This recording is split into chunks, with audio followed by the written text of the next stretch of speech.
Hello, dear audience. Welcome to your weekly program of English Teaching Podcast. In this episode, we're going to talk about the theories of English teaching. We will be looking into innatism, behaviorism, cognitivism, social constructivism, cognitive constructivism, and humanism.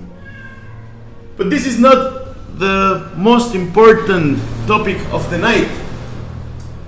But our guests, please welcome Professor Polo, a recognized teacher from Titláhuac City that has been working with kids and he's been using technology into learning. Welcome, Professor man. Polo. It's nice. Nice to meet It's you. nice to be here with you guys. But we have another very important guest. He's a teacher from Orizaba City, from Hispano School, Professor Miguel Tex. Hello guys. Thank you. Welcome. It's very good to have you here. I hope that we have a great time speaking about the subject that we were studying in the masters and the format that we are trying. We are experimenting. It's the podcast program. This program will focus on the topics I mentioned, but it will be based on 3 questions about each topic. Mostly it's like, what is the theory or the basis of the theory? And then in your experience and in my experience, how have we done it when teaching? And how have we experienced it as learners? Since here we have a multilingual, not bilingual, multilingual teacher and learner. I'm just a teacher for one language, but I studied different languages. And also Polo has the experience to be traveling abroad and working abroad with different people from different cultures, mostly in Canada, right? Like Polo? Canada and United States. And Okay. I think it's going to be real interesting how we apply these theories into our daily lives, because maybe we have been teaching some certain way, but now that we're more conscious about these theories and how we approach them, it's going to take a different path in our formation. What do you think about That's right. You're right. I mean, it's not the way that how we learn it. It's how we apply this in our daily basis, right? For example, in school with the kids and the environment, stuff like that. You know. So, how many languages do you speak? Actually, I speak Spanish, of course, English. I teach also French and Portuguese, and I kind of speak Italian. Right now, I'm trying to learn Dutch, but it's complicated. It's Dutch, not German, Dutch. Dutch. Dutch. Yeah, I'm trying Wow. Dutch, Okay. but it's complicated. It's complicated. But using these ideas, it's really helpful for me now. But should we start maybe with behaviorism? Yeah, I Yeah. think we can. I hope you enjoy this episode, and probably we will come up with more material for future more ideas. professors. That's right. Okay. So, we're gonna start now. Yeah, behaviorism. Behaviorism. What is Behaviorism. that? What is it, man? It's about behavior, right? That's right. I mean, how we behave. who was the person who discovered that, or who was able to do that practice? You know, like it was Pavlov, Okay, yeah. with experiment with the dog, right? Yeah. So this guy was one day he has some dogs, right? So at the moment that he was feeding them, he realized that dogs' were salivate, right? And he had an idea. Do you know what idea was that? I remember something about the bell, that he was ringing the bell. something like Yeah, that. but first he realized that, yeah, that's right. He realized, or he noticed that when he was ringing the bell, Yeah. those dogs was drooling, right? Because they were programmed to know that the food was prepared, right? Yes. So he used the experiment in order to say that that's the behaviorism, right? I think that's a good explanation on how he did behaviorism.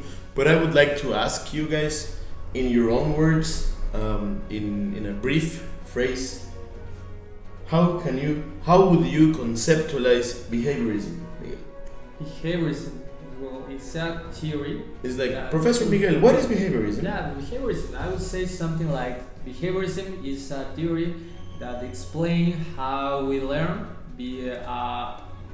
for experience about the behavior, situation, stimulus, rewards, or maybe a punishment.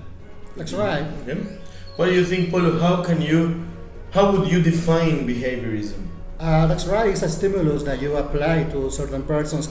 Could be animals or persons. For instance, when I'm teaching, I teach to kindergarten kids, right? So in order that those kids get improved, I always give a star after finishing some lessons, because some kids they're always looking for that, right? Behaviorism, right? That's exactly. that reward. Or a candy at the end. That's of the right, at the class. end, yeah. That's, Even I think even with salary, with income, Yeah. it's behaviorism. You Yeah. work well. There's Salary. your bi-weekly money. It's Yeah. behaviorism. That's desperation, Mhm. right? Because most people say, I'm waiting for the weekend, right? Because they're waiting for the weekend. the payment, right? Because they think that after all this hard work of the week, your reward is to receive that pay in order to pay some bills or go for parties or stuff like that. Yeah. So we can say probably that behaviorism it's related to conditioning. For sure. To create conditioning, like you perform well, here's your star. You work well, here's your money. You even the girlfriends or boyfriends if you behave well, you're gonna have a good time with me. Yeah. And if not, you will not. Many hugs and kisses. Yeah. But it's behaviorism. That's more the We're conditioned That's more how it works. to act in some way. And what I want to just like introduce this idea is that all the theories that we're speaking about, they are all immersed in one single class. I think that you need to use tools, That's right. and some tools can be based in behaviorism. Some other tools can be based in humanism. Connectivity. And what I want to put on the table or put this topic into discussion is that, do you think, because I think so, is it the easiest way to control a group by applying behaviorist activities or controlling controlling the class by controlling the behavior of your student? Isn't that the easiest way for a teacher? In my personal opinion, I'm kind of against behaviorism. Okay. I think it's good for having discipline, but your main function is not to have discipline in the class. Of course, it's some things that teacher has to have in order to give a class, but no, you're supposed to be teaching. And I think behaviorism is so square. You cannot go let kids try by their own, like the other theories, right? That's right. I think maybe it's good for the basis, to learn the basis. Okay, you just have to repeat everything. That's right. But there's a point that you don't know how to speak English. I don't know. I have so many students that knows the verbs to be, and knows the pronouns, and knows the colors, and knows the numbers, but when they are going to speak, they will fly. Yeah. That's right. Because in the behaviorist perspective of language learning is that a person learns by imitating the They doesn't behavior have of the to- other. They had to repeat, right, all the time. Yeah. And it takes away all the cognitive part of the student. They are just repeating. And imagine you're having a teacher that doesn't teach you well. Like instead of teaching you how to say Wednesday, he teach you how to say Wednesday. And it goes alive thinking you have to say Wednesday when you realize you're saying it wrong because you only learn to repeat. Yeah. If someone does correct you're gonna use that all the time. For example, I have my boss all the time was okay, so you are an English teacher. It's good to have an English teacher here in my class because you can teach to the kids some words. For example, apple. Say apple. Apples. Yeah, some people. Yeah, and she's like 30 years old, right? She learned. Yeah, that way.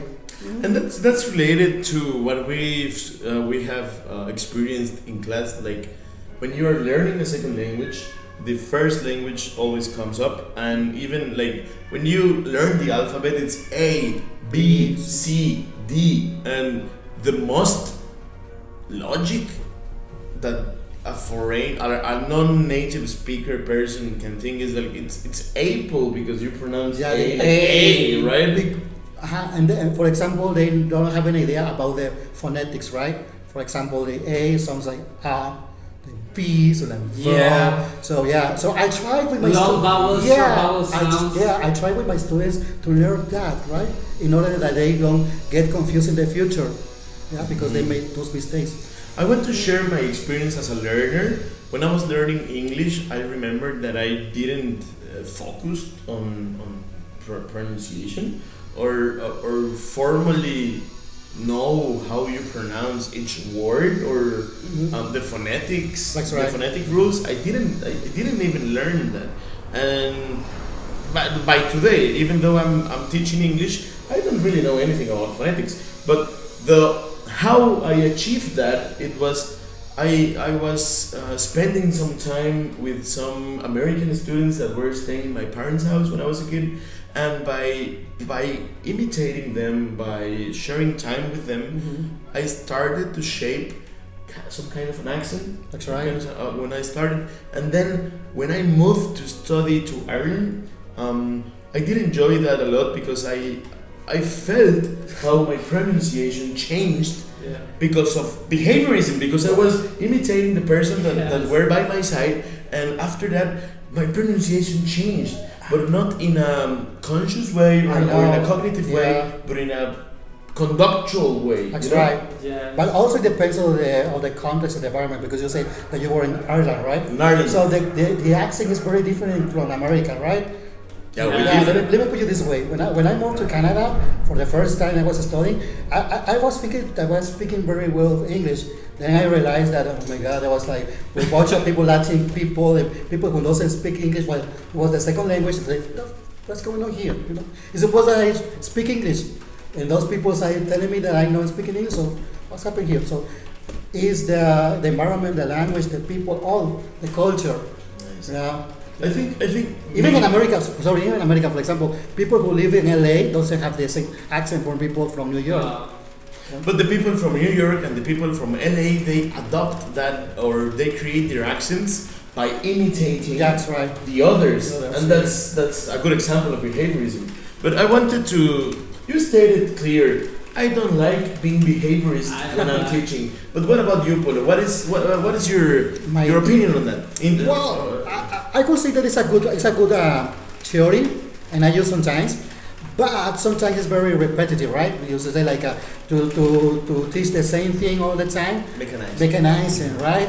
So sometimes the teacher has to be very to involve another how to say it, another ways to learn the language, right? So that's why when there comes another theories, for example, innovatism, connectivism, and constructivism, that we're going to talk about in the next topic.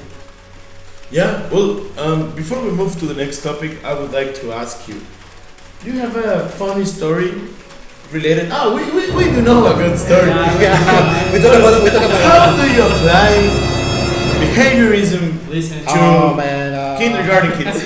Well, You're going to cut this okay, part. you guys gonna hear that, but okay, let's make it. Confess yourself. Okay. I used to have this kid, a 4-year-old kid called Adam. So Adam, he's a boy. Energetic. Very energetic. Very crazy, right? So there was a time that the teacher wasn't there in the classroom. I was just me and the nanny, that's it. And it was very, very hard for me because this guy was hitting all the parents and stuff like that. And I realized, what can I do? I talked to him, Adam, please calm down. Until the moment I said, okay, enough. So my first thought that came to my mind was to open a big drawer that was next to me. It was an old drawer, and it was inside dark. Inside the drawer it was very, very dark. So I opened the drawer. Right now, what's on it? And the sound of the drawer was, and then the moment that this kid saw the drawer open up, I said, I want to pull you into this drawer. No, teacher, no, please don't. And he was like, I do whatever you want. And since this moment, he behaved in my class as a proper guy, you know, like And every time you open that drawer, yeah, he knows, he knows that. that he has to behave in, you know, like a cool kid. Like a cool kid. Yeah. And here you can tell that to be like the cool kids. We can I put that know, song. We for can sure. put that song. Yeah. Yeah, I know it's not a way to teach, but it works. It's a tool. It's a tool. Sometimes you have to Definitely apply it's a many tool. things, right? What about you, Ian? A cool story about behaviorism. I don't have a good one like to take the prize. I don't know how do you think. Story? Yeah, well, I think it's behaviorism, but the first time I started teaching, like formally teaching, I entered to work in a elementary school. I was teaching first grade, and I was like really nervous about. Man, like I'm an engineer. How can I teach kids? Like I don't even like have I don't even spend time with kids. So you But I came to this conclusion. I don't need to regulate the kids. Kids should regulate themselves by they have to give me the authority. That's right. I'm not asking for authority. They must give that to me. So the first time I started teaching, I came to the desk and I say, "Hi guys, how are you? I'm teacher Riz." And then I decided I'm not even using the desk. I'm gonna put the desk there, so I will sit with you guys. And I sat with them. I sat with them in a circle, and I told them, we're gonna spend every day of the week together. How can we get along? How can we do it? I was like, you need to ask permission for go to the bathroom. Okay, that's one. I need to keep silent. No, it's not necessary you to keep silent, but if you are not silent, make your words interesting for the class. And after that, I asked them, I told them, this is a tribe, and I'm going to guide this tribe into something. So please, give me the power of being the guide of your tribe. And whenever a problem happens, when a kid hits another kid, or where they misbehave, the group itself started to control bad attitudes, you know? It's like, oh, Mariano, because I remember, Mariano, if you're watching this, how are you, lad? Mariano was a crazy guy. He was a crazy guy because he was playing Call of Duty. When he was like 6-year-old, and like he was like shooting and crazy things. And when Mariano, He take an eraser. when Mariano was a bad boy, Yeah.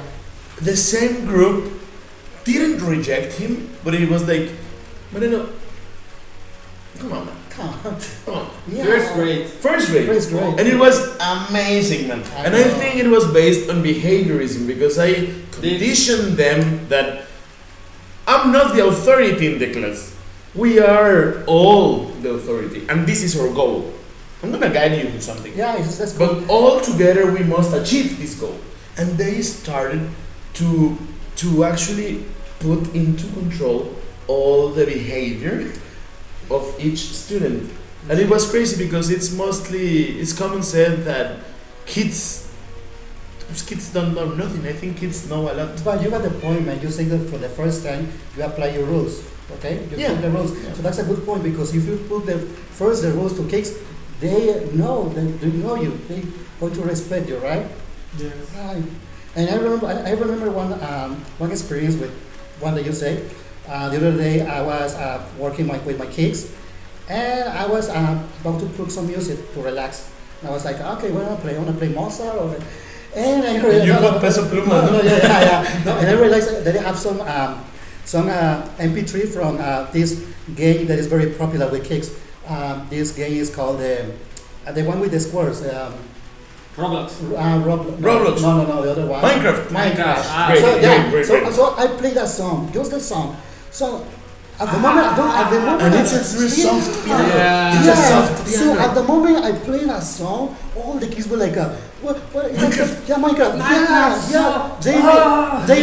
They react to that, Yeah. and they were very motivated in order to work. It's like, The more you know about your students, Yeah. the more power you I know. have to control them. For example, if in this moment I'm about to teach English to a group of 70-year-old people, like that. it would be hard for me because they know more than me, obviously, because they are older than me. They all. But I don't know their slangs. I don't know Their what they friends. live. But with kids, because I played those games, Yeah. I was able to make analogies into that and to catch their attention. Nice. Well, we have a lot of experiences here with you guys, but now it's time to move on to the next.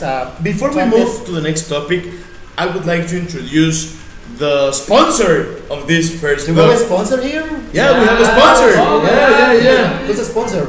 Skinner. Skinner. Is our sponsor. Yes. Skinner's a sponsor. Yeah. Who doesn't know Skinner? Come on. The Simpsons guy. Yeah, the Skinner. No. Skinner is the sponsor. Thank you very much. Thank you so much, Skinner. We will continue to talk about Inatism. Nice. Sponsored by Chomsky. Hello everyone, welcome back to this English language teaching podcast. This section is sponsored by Chomsky. Chomsky. Who's Chomsky? Okay. Who's So when I talk about Chomsky, it comes to my mind the Ignatism, right? The Inatism. Ignatism. There was an essential grammar that comes from this guy called Chomsky. But who was Chomsky? He was Russian, right? No, he's American. He's American for He's real? American. Yeah. He's a psychologist, right? He's one of the most recognized thinkers from our time. Like, I do think he's a really, really smart. He's still alive. I Yeah, think. and he's like 90 years old. Yeah. He's Really? old right now. Yeah. But He introduced a really, Chomsky. I was just going to say that he introduced a real nice concept that a lot of people before him used to think that knowledge you only acquire by learning, okay? Any kind of knowledge. But he said something like, we have this special device that we acquire language, which he introduced a concept named how to say grammar. Universal grammar. Universal Sorry. grammar. Yeah, he introduced this concept, universal grammar, that is imagine a machine in your head that is the words. That's just- something that you're born with, right? Yeah, The it's baby's like, born with that, right? yeah, it's something that is innate. You have it. You have to trigger the knowledge. You don't have to acquire. You have the knowledge. But you have to develop that, right? You have to develop. Yeah, with the environment, for example, your parents, the way that you will start like speaking, talking, right? Yeah, we're experiencing this because you can see innatism in other things like, okay, how you know how to walk or how to breathe, how to breathe, Yes. how to eat. You just happen to know that. He thought that with language was the same thing. And he was the first thinker that actually started to confront the previous ideas. Yeah. Watson, the behaviorist ideas, and that, and by innatism, it's related with what you say, with the learning acquisition device that should be a part of your brain that helps you to understand language. What do you think, Paul? Do you agree with him or? Kind of, I mean, it's very essential, to know that some aspects, but you say something very important. I mean, what about the second language? Yeah. How do you learn that?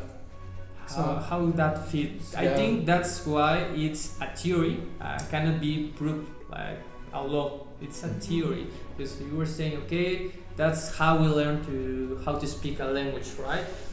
By just hearing from your parents.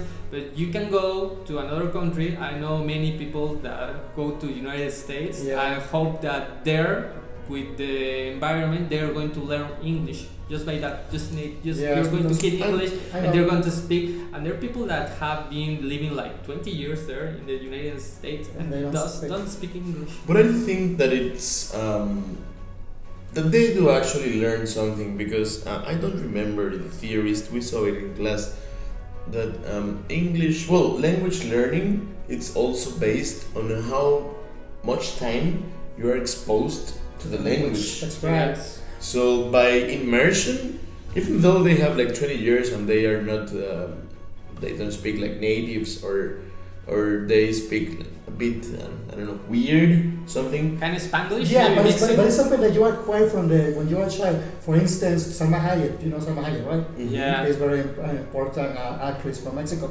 So she's now like 40, 50 years old.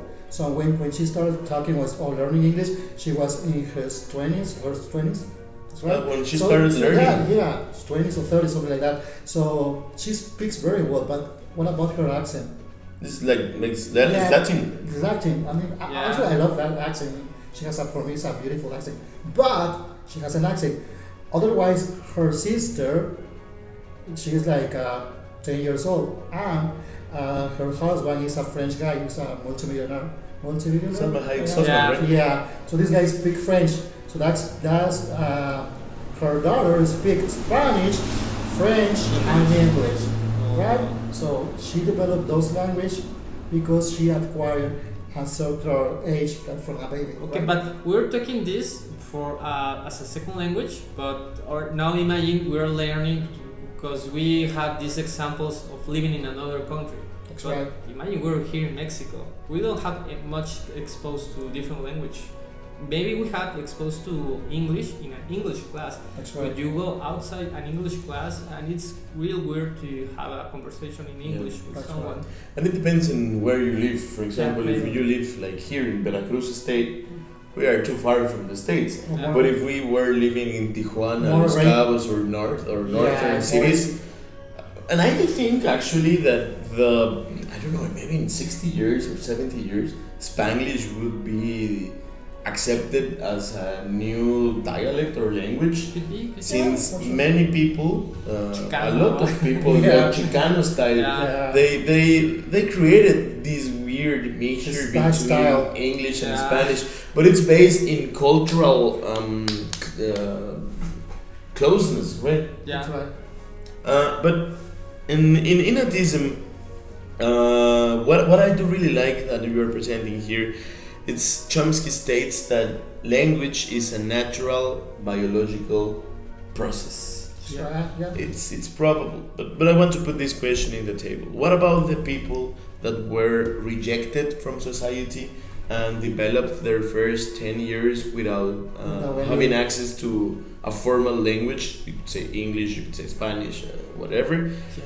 Then after that, it's impossible to learn. Yeah. Yeah. We saw that in a video, right? Yeah, So- Chomsky also told about that there's a period when you are able to gain that access to this second language, to this universal grammar.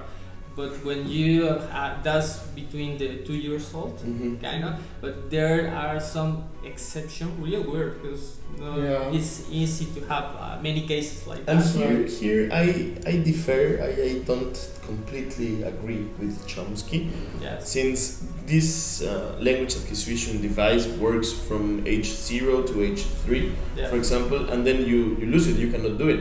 Yeah. But in all other aspects of the human development, such as the muscles, for example, Mhm. Yeah. even though you don't move for 4 years and then you start to Can be train hard at the your beginning, muscles, Yeah. your muscles are able to become like great, Yeah. but in language it doesn't. So what I think, in my personal opinion, that it's innate. Yes. It's the muscles, the movement, the breathing, maybe the sight, your senses, and something that it's innate but stops at age 3. I don't know. I don't know. Like, that's why these are theories. What do you mean is that we have to start like second language since we are kids? Like for example, since we are 3 years old or something like that, until you say that was 12 years old or something like that? Yeah, there are different stages, but he said the first language you should Yeah. acquire real young. And also, you are a teacher from high school, right? Yes.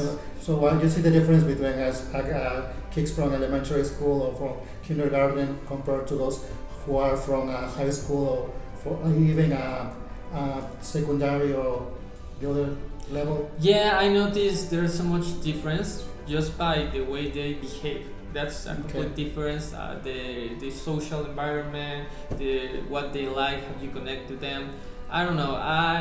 They're not very accessible to the language. For example, if I have a new guy from kindergarten, for example, the first time, it's very easy to trick that guy in order to learn the language very easily, compared to other guys, for example, a guy who comes from other school in high school that doesn't have any idea about the English language, right? So it's very difficult for them to understand and to learn a language. I don't know what happened, but because you were saying when you're a kid, your brain works like a sponge. And you just learn, like You you're just not learn. trying to learn, you just You learn. don't pay interest of why you're learning that, but in some years how you know how to say that in English?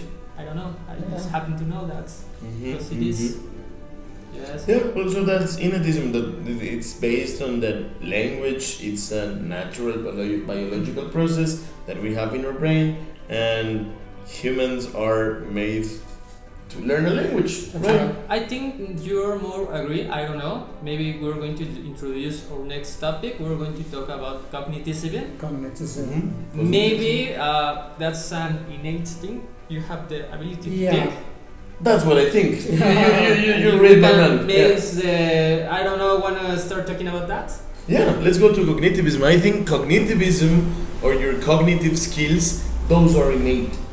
Yeah. Those are innate. Yeah. And through I the agree. cognitive process, you can learn. Okay. Because you have like brain activity that actually makes you learn. But in cognitivism, let's start defining cognitivism in a phrase. I think, in my personal opinion, cognitivism is the ability that humans have to catch patterns in life, in language, Any in kind of nature, pattern. any kind of pattern, and through the human recognition of patterns, you can fill the blanks and actually create knowledge. Because you understand like some things from a phrase, but by understanding patterns from many phrases, you can start filling the blanks. Yeah. And when you start filling the blanks, it's also related to structuralism, but when you start filling the blanks by your own mental process, that's when you learn in a cognitive mindset, I would say. What do you And think? also you can develop that, right? Because you have this information and you don't use it for a period of time. When you are exposed to that new information, you remember, right? And also you can add more information to that topic. You know what I mean? Yeah, I'm going to say the same as you said, but just in other words. For me, in simple words, to say that is you are smart. So you are smart of doing things. You are smart to learn a language. Like you are able to do a mental process here, like you're saying patterns or something like that. Like in any field, we're more specialized and talking about into the language learning. So guys, so if we compare the behaviorism with cognitivism, so the most part is that behaviorism has to be with the environment. I mean, behaviorism has to be with something external rather than cognitivism that is something internal. I get it. Yeah, behaviorism, it's Yeah. based on the external Yeah. things, the conduct, the behavior of the others. And cognitivism, What do you think? it pops from your mind Yeah. to the outside. Yeah, that was a really good phrase. And I think it's important to say that in cognitivism, for example, you, Miguel, that understand French, Italian, and Spanish, Okay. by knowing Italian and French, but by knowing languages that are similar, it's easier to catch the third. It's way easier because your mind is already set to catch patterns. Yeah, exactly. Yeah. That's happened. It's very used to that information. Well, with me that happened because when I moved to Canada, I started learning a new language, which is French, right? Yes. So for me it was very something new, but it was very easy because I learned French with my teacher who was speaking English too. So I was learning English and French at the same time. And French is like, I don't know, you have Spanish, you have English, but the middle point is like French. Yeah, It French has is weird. strange Like structure. le pain, the negation is like, for me, super weird. Yeah. Le pas. Ne pas. It's like the don't. Like in Spanish, don't, do not. It has like no much sense if you try to compare both grammars. Yeah. That's right. But French has it. I know. And I remember when I was learning Italian, The passive was voice. Portuguese. I studied English and Italian in a Yeah. formal instruction Yeah. at the Universidad Veracruzana. But then when I went to vacations like for 2 months with a friend in Brazil, and she told me, well, I'm gonna do some things in the school, and I'm not gonna be this or all that week. But you're staying in my house with my parents and all my neighbors and my friends, because I knew them because I met them in Canada. But she told me, but my parents, they don't speak either Spanish or English, man. And I was like, okay, I'm afraid, no worries. And after like 2 weeks, You can communicate. by knowing Yeah. Italian and Spanish, Yeah. I was able to communicate without any problem. Yeah. Nowadays, I can understand Portuguese. I think I can communicate in Portuguese. Yeah. But if you tell me, can you write? That's a different I story. don't write. That's a different Yeah, story. I cannot write. But I mean, is that the language is very similar to Italian and Spanish, right? Some several words that you can, like, for example, you don't know the whole sentence, but if you know, for example, it's the same in English. You have to learn you don't have to understand the whole sentence, but if you understand the main point, you can be like a. Okay, Yeah.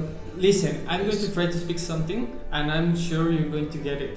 Uma das coisas mais importantes da português é a similaridade que tem com o espanhol. Então, eu posso estar falando mais ou menos uns 70-80% das palavras que são o mesmo. Então, ainda que você não vai entender todas as palavras, certamente se tem uma entendência da língua, certo? Então, Yeah. You miss Yeah. Ronaldinho. sorry, Yeah, yeah. I understand. Caipirinha, Yeah, yeah, I understand that. drinking. Yeah, Ronaldinho, this is Ronaldinho, but Yeah. Ronaldinho didn't go. but that was easy for me to understand, You, right? you speak Spanish, you get Yeah. the language. Yeah. It also has to be with the movements, right? He used to his body language. Yeah, It's exactly. that's something very important. What I thought about cognitivism is like it's really related to kitchen. Yeah. If you know like the basis that you need to cook something and you've fried, you've put it, you have baked. When you have a new recipe, your previous knowledge and your logic That's right. can make a new dish. Yeah. But you know like which flavor goes with which flavor Yeah. and which technique goes with that That's right. technique. And if you learn something new, it's easy. Or You go the mostly same way. Easy. Yeah. Sometimes. Yeah. Well, moving to the next topic, sponsored by Rogers. Roger. Sponsored by Rogers, Rogers. the guy that looks like my grandpa. Yeah, it's funny. Yeah. Yeah. What if we We're start? going to put the picture of his grandfather. Yeah, it's already- Yeah, Rogers. Yeah, that's really good. Yeah. I will look at the pictures. You can see the pictures over here. His Roger. Nice, Roger. Hello, Rogers. Let's talk about constructivism.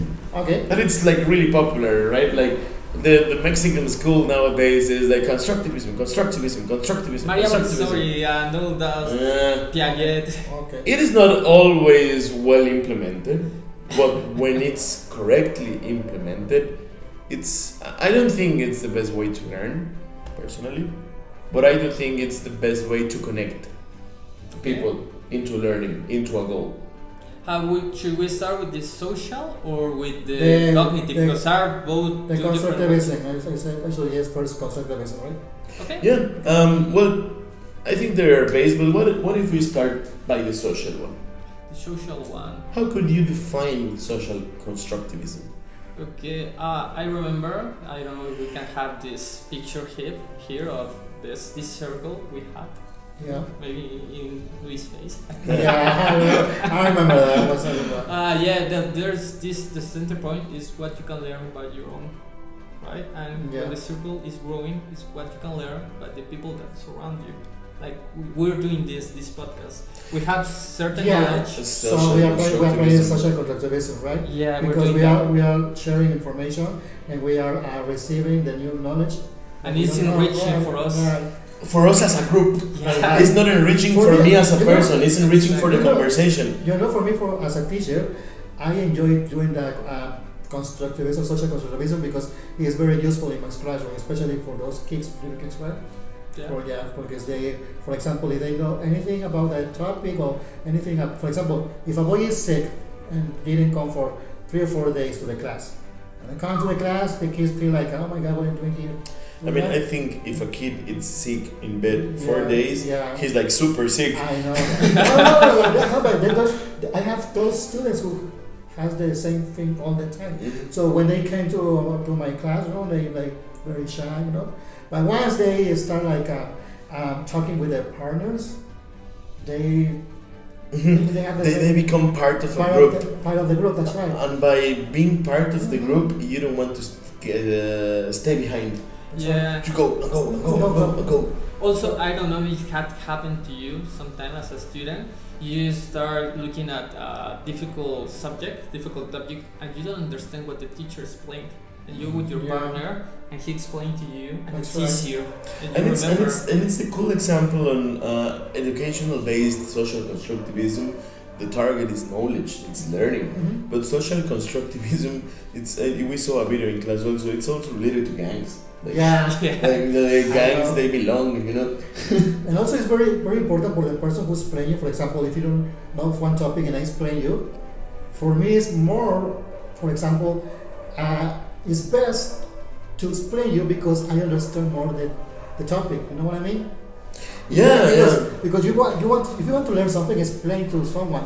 Yeah, or if you want to learn something, please, well, not please, if you want to learn something, be close to the people that know more than you. Mm-hmm, that's Yeah. right. Yeah. Definitely. That's one example that I put on the class. If you there is a quote in Spanish like el que anda con lobos aprenderá a aullar, ¿no? Yeah? Yeah. Which is in English is like the person who was with who's get along with Wolves. wolves. People It's that not- are expert in a certain Yeah. area. Yeah. Yeah, and it's also related, for example, families that the parents are, I don't know, they are circus artists. Mm-hmm. The kids have like much more previous knowledge Mm-hmm.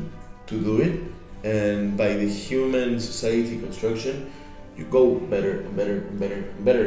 But in a group, which in a kindergarten group, Yeah. in which all the kids have different backgrounds, I they just go to school because they need to go. They don't really know that they go. It's an for- obligation to do Yeah. all the yeah. That's right. But they don't let others to stay behind because the humans, we try to help humans because we make society. It's our nature. you know? I think it's really natural. Social constructivism, I That's think, right. is supernatural in terms That's of right. human as a social being. Last block, we will talk about Humanism. Humanism. Last topic is I'm a humanism. human, so Yeah. You are probably a humanist. Humanism. But what is humanism? What is humanism? Well, it's a theory proposed by Abraham Maslow that states that people achieve their full potentials by moving from basic needs to self-actualization. So we have a pyramid, right? It's a famous pyramid we learned when we were in college or in high school. Remember? I see in administration. I don't Yeah. know why, but Yeah. I studied when I was studying at administration class. I would like to say, in my opinion, I can define humanism. It's the process of teaching, but without making this relation teacher student. Student.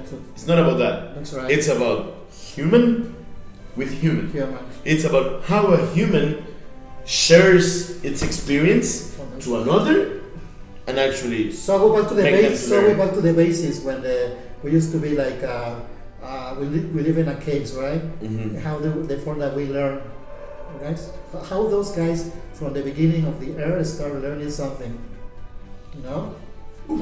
How they explain something. I think it's more probably behaviorism. Mhm. It's more probably behaviorism. And the other thing about humanism that I think is really important is that you focus your actions. If your goal is to teach, you focus your action depending on the person you have in front of you. That's right. It's not the same to teach You know? a kid from Japan to teach a kid from, I don't know, Ciudad Mendoza, Or even closest for special needs. with special needs. Right. Yeah. But it's like you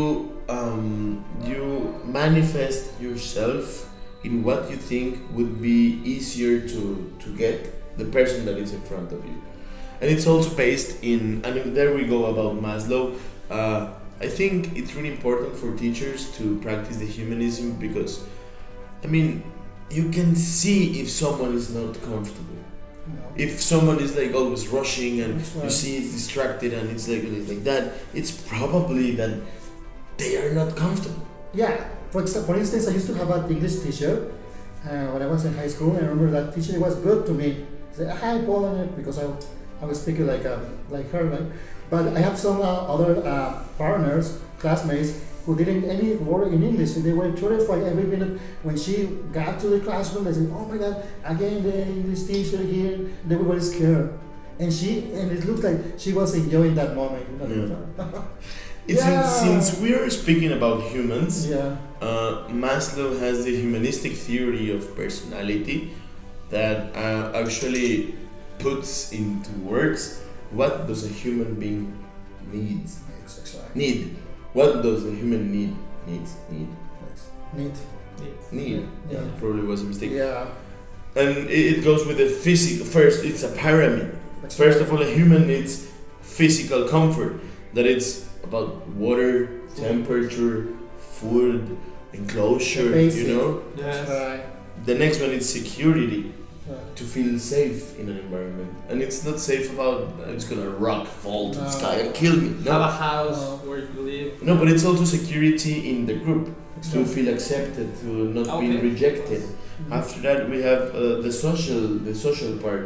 We need to be part of a group, part of a family, part of a nation. Yeah, I mean, as a Part human, of a as a nation. humans, we need that. It's very important to be to feel that we are part of something of the social, right? There comes the ego part. Mhm. That it's the need for self-esteem, for self-knowledge, for self-security, and after that you have all that done, you can get to the point of the pyramid into you need to transcend. Yeah. And what is transcend? It's different to each person. It's Buddha. different to each person. For Buddha was like Yeah. a spiritual way of Illumination, transcendence. illumination. But for example, an English learner, someone that I want to learn English, I want to learn English, I want to learn English, maybe they can transcend when they can work in an English speaking country, or they can work in English specific situations, Science. and people transcend in different ways because we are different. But by looking to another human and by understanding this pyramid, first the physical thing, is he feeling good? The security thing, is he feeling safe? Is he feeling included? The social, is he feeling included, or is this is there anything that is rejecting him? Then the ego, is he personally fulfilled? And after that you can like motivate that self-actualization, like when you motivate someone that English is important and you need to learn it because it will be helpful for your life. Personally, for their self-actualization, they will start to even try to learn more or try to learn something that is from their interest. That's right. And it happens mostly with, well, not mostly, but in kids it happens with video games. When they are like into that video game and the video game just comes in English, they start to Google what the game is saying. I learned Right. English by playing Pokemon. Yeah. In that days, you don't have this version in Spanish. Nowadays, it's really easy. Yeah, all the games are Yeah. now in Spanish by law, I think. Nice. You consider have you considered apply this humanism theory into your classrooms? Oh, for sure, man. Yeah, as Luis mentioned, it's very important to that the teacher be humanism with the students, right? Not only because you have your own personality and say, oh, this comes the teacher, no? But I want to feel like I'm more like a friend for those kids, especially because I'm working with kids from 3, 4, 5 years old, right? So when I was mentioning about that kid, about Adam, believe me or not, believe it or not, now I see like it's no, it wasn't good, right? But it works. It worked. Yeah, Yeah. it's something that it worked. But now I feel more humanist with that guy.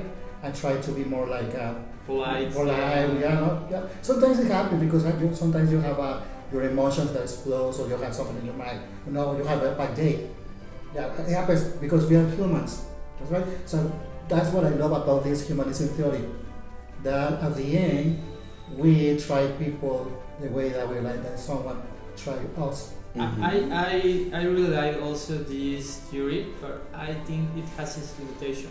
Because imagine you're in a big group, okay? Yeah. It's going to be easier if you have like 5 students Mhm. and you know the names of Mhm. everyone, you rapport with them, you have a connection, but imagine you With 40 students? 40 students in a It's class and really you hard. only see them So like funny. imagine 3 times a week, 1 hour, the Mhm. class, 50 minutes, they're not 1 hour, Yeah. 50 minutes. How are you going to create that relation? It's in being rude, but sometimes you don't know their name. There are so many. Yeah, right. And that way, humanism is complicated to do that. It's complicated to So you have to work. prepare the class before that. And those- Yeah, you need a more general Yeah. class. Or more time with So you them. have to apply another theories, right? Behaviorism. Yeah, behaviorism. Behaviorism, in that case, Yeah. You need to depends. control 40 minds. Yeah. Then you need to control 40 teenagers that they want everything Yeah. but being in class. I know. Yeah. For Yeah. sure. Cool. Yeah. So yeah, as I told you before, for me, what it works is humanism. But you are working with a high school, right? So what is the best for you? What's the versus? I think I need to do a mixture between all these kind of theories because even though I said that I didn't like behaviorism, I don't want to seem like a square. Mhm. There is a part where you need to memorize things. Yeah, right. You have behaviorism, like learn the irregular verbs. Okay, the regular verbs they are easy. Just remember to add the ed at the end, the special cases when there's a y. But when you have an irregular verb, okay, it's about repetition, memorization, Yeah. and that way is easier. That's the only way. At the beginning, at the first stages, then you can go and you have a student that is more advanced, that know more about the language, that can make a structure, simple sentence, and you can have them work in teams. Mhm. And then you can do this social constructivism, Mhm. right? Yeah. And imagine there's a small group, and also you can report with them. You have this humanist side. Yeah, you get the idea. I mean, during this class, you apply those process, right? You don't even realize that you're using those theories, the cognitivism, humanism.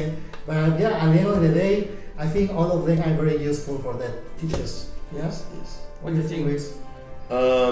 Yeah, like coming into a conclusion, what do I use in my daily teaching?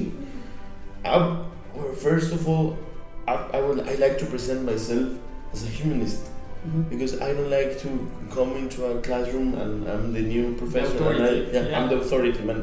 And this is crazy because when you write your title, maybe this is so Mexican or Latin, many people is engineer and then my name, or Yeah. professor and then my Master. name, Yeah. masters, a male degree, Yeah. and then my name. And I don't like that. You don't need to know what I know, what I learned. I'm just Luis, And your amigo. and I'm not precisely your amigo or your friend because But I don't have any interest in becoming friend with a 70-year-old kid, for example. I don't have interest in achieving his friendship, but I have interest in achieving his trust and his willing to learn since I'm not presenting myself as an authority because I really don't care if I am or not the authority. I want my salary to get paid and I want them to learn. So you want to be That's the, what I you that's what I to be want. The, you want to be the provider, the guy. The provider. Yeah. Guidance. Yeah, the guidance, yeah, and just to share what I know to them. First, I present myself as a humanist, That's and right. then I start to use behaviorism. That's right. I'm really cool, I'm a humanist, and then I start doing behaviorism to state the rules, and I'm not the one who is going to enforce the rules. It's not my job. It's not my job. My job is to teach. We, as a group, should control the behavior, and I don't need to tell you don't do that. I want you to know in your inner being that you are not doing that. It's not nobody likes what are you doing, and even your classmates, your colleagues, Yeah. we'd all show we do the same. And after that, I like to target them with some cognitivism, because I don't like to give them the full explanation. Just like try to fill the blanks. You can look for the pattern, and at the end, I like to at the end of a topic, or at the end of a unit, or at the end of a month, I like to use social constructivism. Actually, to put people work with each other. But at the beginning, for example, I really hate this activity. Talk to your partner. You cannot articulate as Yeah. yeah. Especially with kids, right? Yeah, like Because- you can do that. You can interact Yeah. with your partner, but after Yeah. teaching. Finish 2 minutes of doing repetition of the Yeah. sentence you told to you teach them, and they go. No, it's a process. And they It's a start process. talking about a different topic, right? In Spanish. Yeah, I know. And Yeah. what about you guys? What do you apply in your classes? Well, as I mentioned before, I like to apply the humanism, but also the behaviorism and cognitivism. But at the end, I would say that if I mix all these kind of theories, if I can explain or apply to my students in a proper way, I can obtain many good results, right? So that's the way I can manage that. I mean, not all the time applying humanism, or not all the time applying behaviorism. I mean, like you say, in certain periods, right? In order to achieve my process, to achieve my goals with my students. No? I agree with you. It's about taking the right role Mhm. when the situation That's requires right. that. So you have to adapt to that. And right? you cannot say at the beginning, I'm going to No. do this. You cannot planify that. No. Or maybe you can try to do that, but at the end, the outcome could be real different from Mhm. what you plan, and you have to be prepared to look which type of students do you have, Yeah, what are their needs, what is your environment. that's right. A lot of things are needed. But also because there are some kids that are very visual, others like kinesthetic, no? Kinesthetic, others that are very like, what was the other one? Yeah. Auditive. Auditive. Other is the space. Uh-huh. So you have to know those kids in order to prepare your class. And that's humanism. Yeah. You target each of your That's right, students, that's and you see right. how they learn, and you plan your class, and that's So humanism. for you, It's the a best way mix is of all. humanism. It's a mixture of all, but it's humanism. It's Like, really- yeah. Yeah. If you can work with its limitation, okay. Yeah. it's a If good you approach. can overcome that limitation, That's right. yeah. But a good teacher knows when to be human, or humanist, When to apply that. when to apply So each yeah, so that's theory. that could be like the end of this topic. Like it depends of the teacher of how those apply is the And a good teacher, like, it smells their student, it smells the situation, and it's like, this is not working, and boom, it switches. I know. Yeah. Yeah. Good teacher. Good teachers, Good Yeah. teacher. experienced teachers. I also. know. Because they are teachers that doesn't They don't care. care. They don't care. They don't care. Just are there Yeah. because the payment doesn't matter. Yeah, I know. I mean, teachers go for the payment.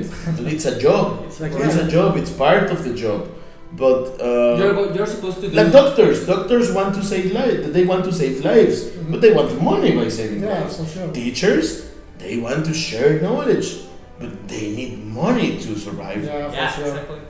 So I think a good teacher applies that. Wants its money, but when teaching, it's not about money. It's about them. And also has to be with the ethic, right? Yeah. Because you feel responsible for those kids for the future. Yeah. Or those kids say, okay, so I'm gonna do my best in order to achieve those goals for these kids.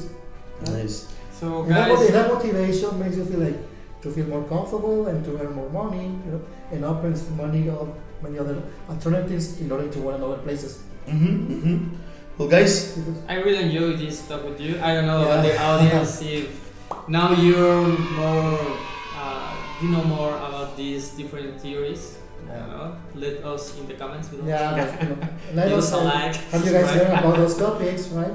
We try to make it more to understand more easy for you guys.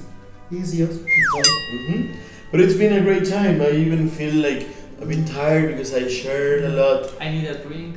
yeah. because I'm thirsty. Thank you very much, guys, and See you in the next see you in the next episode. Take care. Bye bye. Bye. Peace.